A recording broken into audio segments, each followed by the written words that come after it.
Hey guys, how's it going? Lily here. So I wanted to make a quick video surrounding the Virgo Full Moon, which is actually today, and also the autumn equinox, which is on Sunday here in the Southern Hemisphere. And so obviously in the Northern Hemisphere will be the spring equinox. And so I guess something that really comes up for me during this time is, so when we're coming into a time of autumn, like fall, we are looking at where we can let go of things and where we can let things die, like the falling of the leaves. They fall on the ground and they decompose to become integrated back into the earth again. And the Virgo energy is an earth sign as well. And so it's really looking at how we relate to this physical world of matter, of things, of stuff. So it is not only the physical world of our bodies and how we inhabit and embody our own vessel, but also the vessels of our realities as well. So our household and home spaces, our office spaces, the environment around our relationships. It also governs money and finances and anything that really is represented by this physical reality. So things that make us feel a sense of groundedness and stability. And one of the things with Virgo is often there's this kind of perception of I guess, hyper anxiety surrounding perfectionism and surrounding being organized. And I think really what that energy speaks to is the practicality of the earth element and how we can organize our lives and our things around us in a way that really serves us. And Virgo is also considered kind of humanitarian. They're always desiring to be of service. And often what can happen on the contra with Virgo is we give and we give and we give, and we're always seeking to be of service. And sometimes we give too much of ourselves and we lose sight of where we need to give back to ourselves or practice self-love and self-care.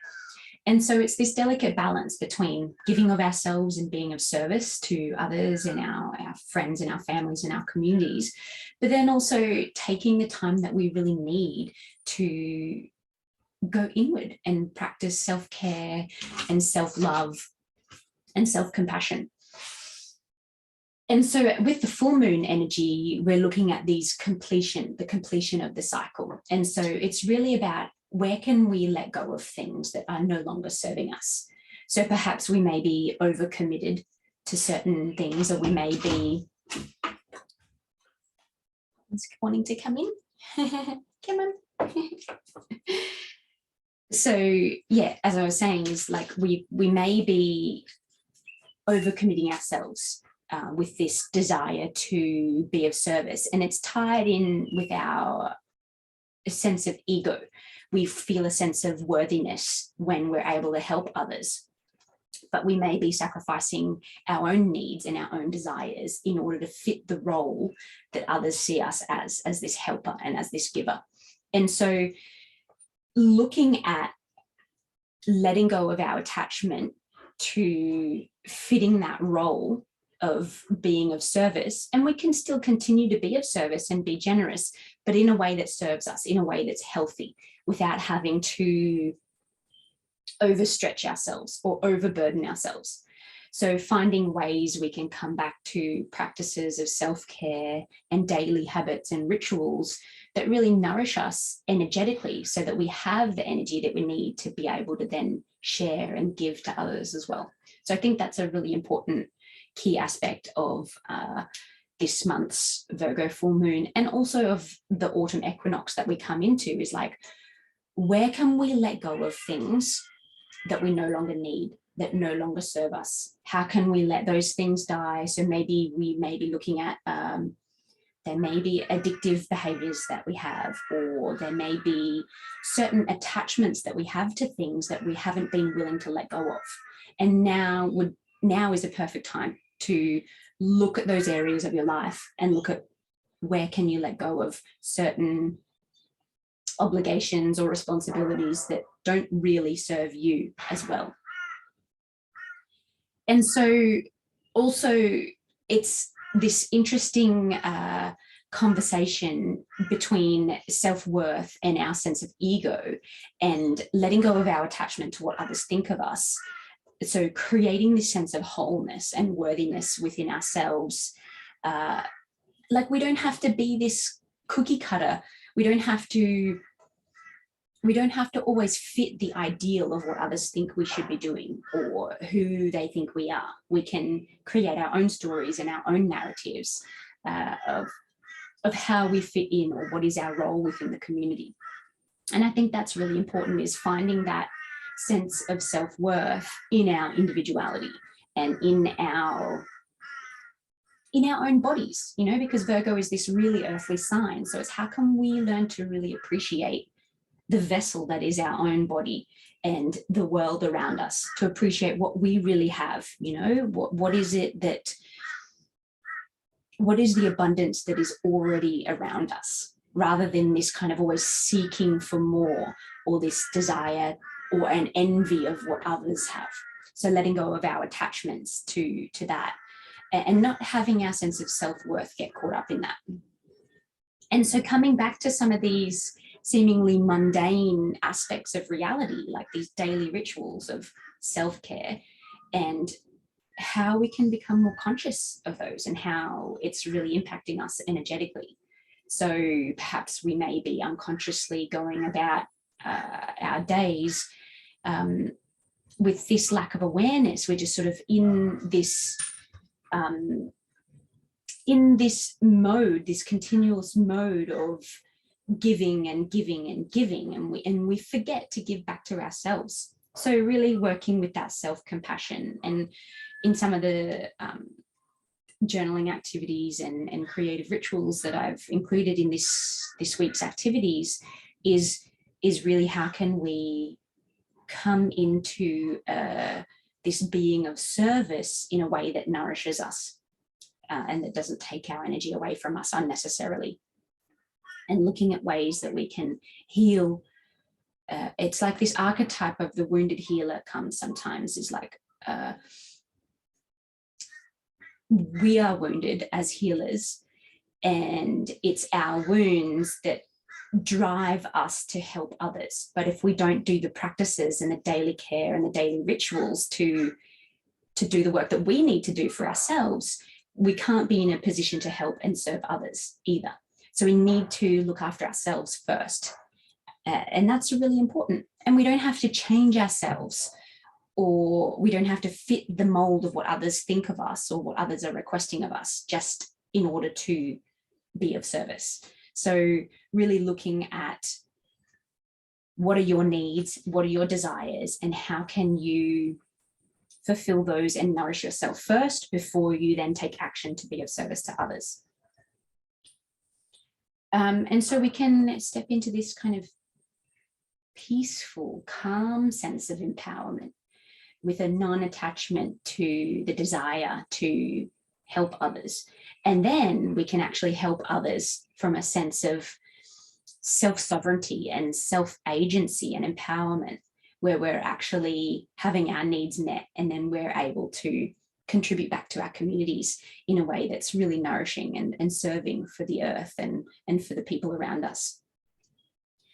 And so Virgo is also ruled by Mercury. So that has a lot to do with our speech and our communication. And so really coming into a sense of integrity and alignment with the others in our lives. So maybe there needs to be an honest communication with people in your lives if they've been taking advantage of your generosity and of your service. So coming into a sense of alignment in what are the conversations that you need to be having with people in order to maintain your boundaries of self-care and self-nourishment. And you don't have to be everything to everyone all at once. It's like, if we're constantly changing ourself in order to fit the role of what others desire of us, we lose ourselves a little bit, and it becomes inauthentic. The generosity becomes inauthentic. So just looking at where you can come to completion of that and let go of those, the overburden of responsibilities or the overcommitment of things that no longer serve you. And so we can even look at cleansing rituals, cleansing self-care rituals. Like it would be, wonderful to go on a retreat or, just allocate some time for self-care. Go and spend an hour in the bath, away from the kids, away from everything, go on a nature walk, spend some time with yourself this week. And really like stepping into a sense of contentment with what you have around you. And so some of the practices and the rituals that we can do this week is we can look at the way we organize our space around us. So we can create altars that build power surrounding a particular topic or a certain aspect of reality or a particular deity or a goddess or something like that. So we may be able to build an altar. One of the activities this month is to create an altar in your home, a place where you can sit and meditate and journal and be with yourself, and have it be this sacred space for yourself to practice and go inward. And then we can also look at the energetics of our household spaces. So I'll be giving a very, very basic rundown of some feng shui concepts, looking at the flow of energy in our household and how we can get really practical and pragmatic with cleansing our space. So it may be a really great time to declutter, to cleanse your space, to get rid of the items and objects and the objects that really don't bring us joy and don't serve us. It's just cluttering our space, and therefore it also clutters our mental space, because if we're continuously seeing a bench that's full of shit that we don't need, that can cause unnecessary stress and anxiety in our mental space that then infiltrates into our embodied space as well. So really, looking at ways that we can cleanse our environment. And for this aspect of the autumn equinox, it's like it's a time where we're winding down. So during the summertime, we're in this heightened state of action and activity and outward expansion and expression. And as we come into autumn, it is the time heading towards winter, where we're coming back, retreating within ourselves. And it's a time to collect up the final harvest and to allow the fall to occur. So looking at where we can compost things in our lives, so to speak, or where we can make offerings back to the earth, to let go, to then have this inward cycle of darkness throughout the winter that is this yin state of reflection and rest and retreat. So it's a preparation time for that. So it's a time where we can look at really practical tools for organizing our lives and our realities in a way that is nourishing for us, particularly here in the Southern Hemisphere for coming into winter, is like doing your canning, so to speak, doing your food prep for that winter time ahead, so making some plans and setting some actions and some goals for how you can make it really easy for yourself during this winter time. How can you really serve yourself or set up your life around you so that you can be of service for yourself and others during this time of darkness and winter time. And I think that's it for this week. I just want that to be pretty simple.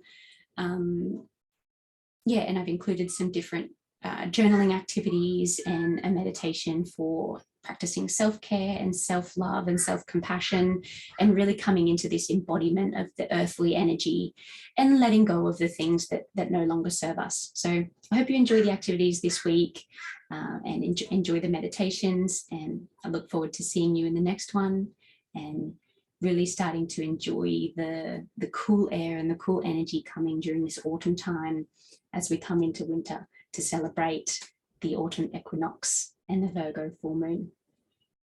Bye.